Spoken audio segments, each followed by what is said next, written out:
Здравствуйте! На телеканале «Новый век» программа «Вызов 112». В студии Алия Хайрудинова.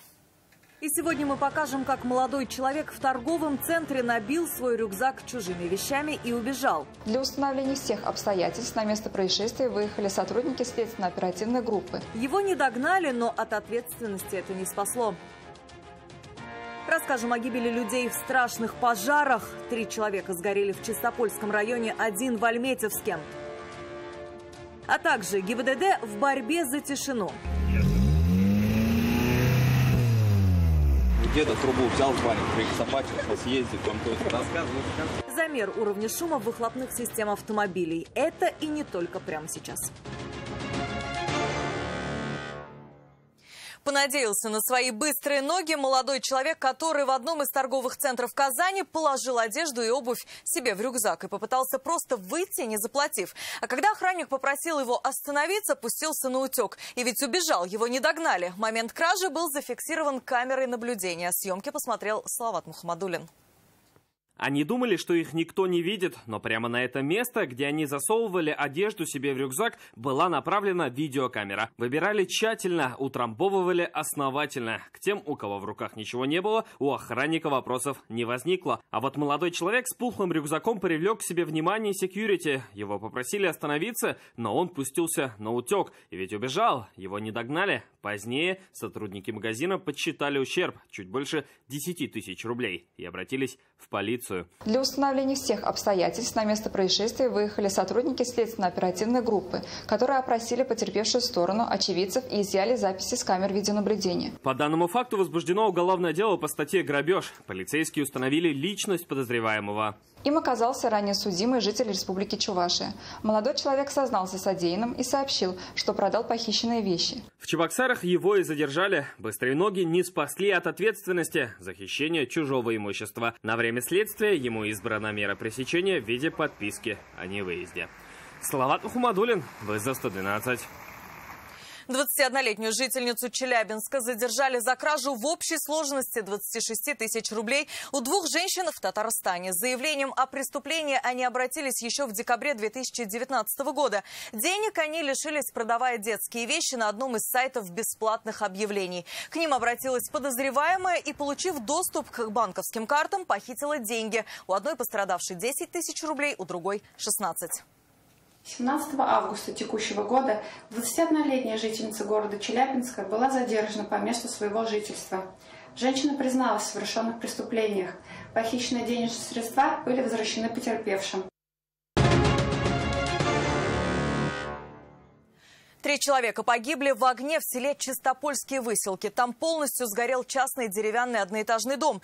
Пожарные справились с огнем за 20 минут. Тело мужчины обнаружили, пока еще тушили пожар. Еще 2 тела нашли при проливке и разборе сгоревших конструкций. Они сильно обгорели, сперва невозможно было понять даже пол погибших людей. Позднее их личности были установлены. Погибшие мужчины в возрасте 59, 39 и 45 лет. По данному факту было возбуждено уголовное дело по статье «Причинение смерти по неосторожности 3 лицам». По предварительным данным, незадолго до трагедии 4 мужчин распивали в доме спиртные напитки. После начала пожара один из них покинул дом, остальные безуспешно пытались погасить пламя. Предположительная причина пожара – неосторожное обращение с огнем. Расследование взято на контроль в прокуратуре.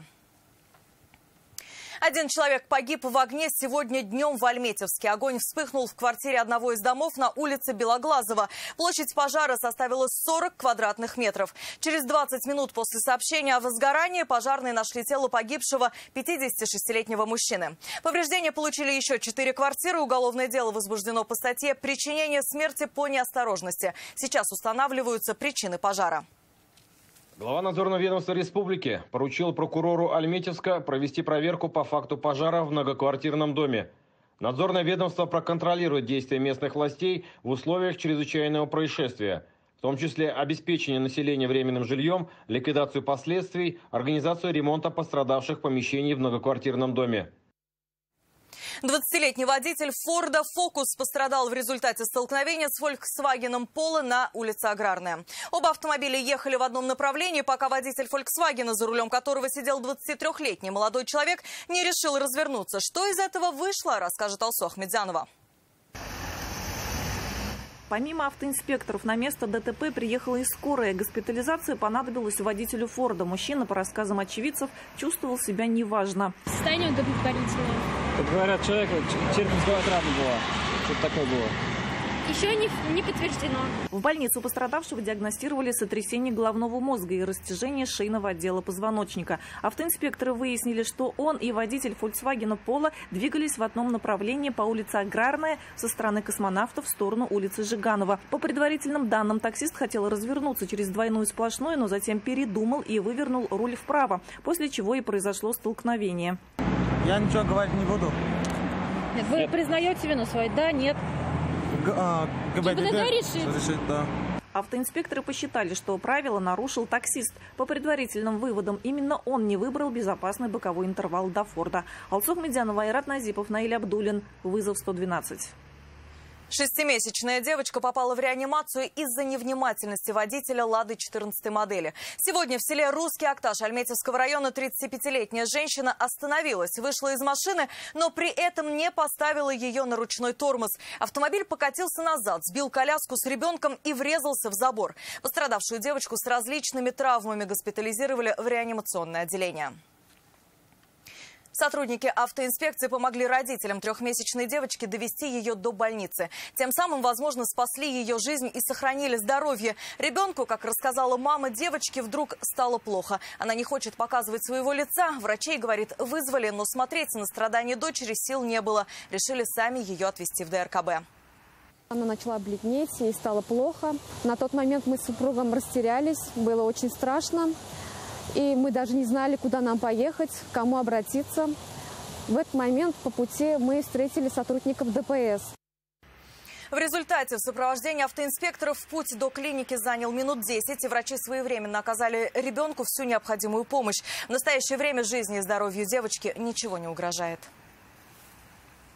Приучали к тишине. Госавтоинспекция Казани устроила охоту на слишком громкие автомобили. Поводом стали жалобы со стороны казанцев на нарушение спокойствия любителями громкого выхлопа, особенно по ночам. Айгуль Бадрудинова вышла в рейд с автоинспекторами и убедилась, что жалобы казанцев не пустой звук.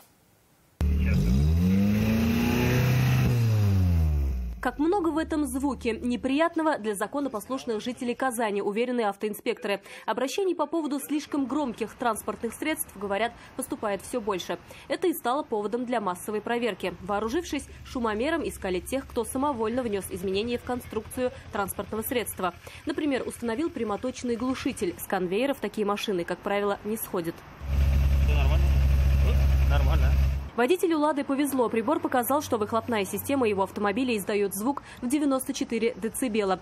До 96 – это норма. Все, что выше – уже нарушение. А вот другого водителя его автомобиль подвел под статью 8.23 Кодекса об административных правонарушениях. Его машина издавала звуки громче нормы. Парень объяснил, что выхлопную систему не менял. И то, что его «Лада» нарушает закон, не знал. Все как было, я все так и сделал. Ну, а это не ваша машина? То есть, не, моя машина. Я купил эту машину, я просто не переоформил. 1618. Еще одного водителя громкой «Лады» автоинспекторы остановили на Оренбургском тракте. Прибор также выявил нарушение. Впрочем, это не расстроило водителя и его товарищей. Ничего не меняли, ничего не меняли. Где-то трубу взял парень, присобачил, съездил, там то есть рассказывал, без слов, я знаю. Вместе варили, ты что-то рассказываешь. Ну сейчас, знаешь, что это грозит? Да, штраф. Ну ладно. Себя посадят, я понял, да. Сидеть будешь, я тебе сухарик не. Шутить с водителями инспекторы, говорят, не намерены. Помимо штрафов 500 рублей, нарушителям грозит еще одно наказание. Далее, значит, мы продолжаем работу по аннулированию регистрации на такие транспортные средства в случае, если водители не вернули в заводское состояние, техническое состояние своего транспортного средства. Всего в ходе рейда автоинспекторы выявили 53 не по норме громких транспортных средств. Из них 5 мотоциклов. Помимо этого обнаружили незарегистрированные должным образом автомобили, езду без регистрационных знаков, без документов, отсутствие обязательной страховки, неполадки, с которыми запрещена эксплуатация и множество других нарушений правил движения.